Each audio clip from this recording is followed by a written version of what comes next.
আমাদের মিছিল নিকট অতীত থেকে অনন্তকালের দিকে।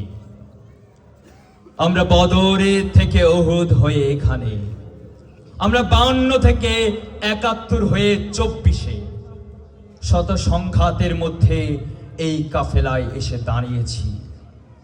কে প্রশ্ন করে আমরা কোথায় যাব? আমরা তো বলেছি আমাদের যাত্রা অনন্তকালের। উদয় অস্তের ক্লান্তি আমাদের কোনোদিন বিহ্বল করতে পারেনি। আমাদের দেহ ক্ষত বিক্ষত, আমাদের দেহ ক্ষত বিক্ষত, আমাদের রক্তে সবুজ হয়ে উঠেছিল মোদার প্রান্তর। পৃথিবীতে যত গোলাপ ফুল ফোটে তার লাল বর্ণ আমাদের রক্ত, তার সুগন্ধ আমাদের নিঃশ্বাস বায়ু। আমাদের হাতে একটি মাত্র গ্রন্থ, আল কোরআন।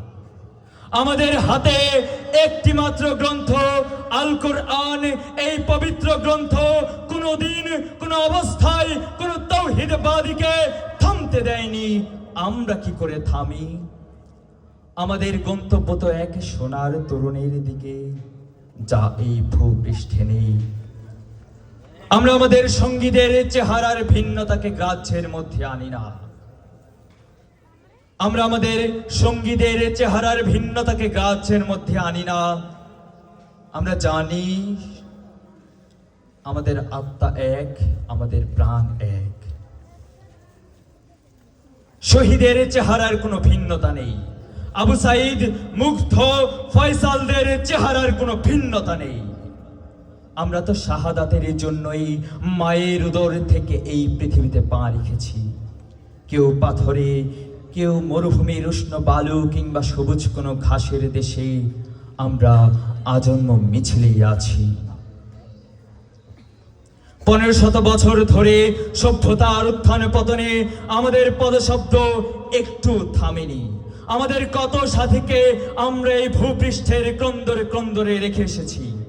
তাদের কবরে ভবিষ্যতের গুঞ্জন একদিন মধুমক্ষিকার মতো গুঞ্জন তুলবে।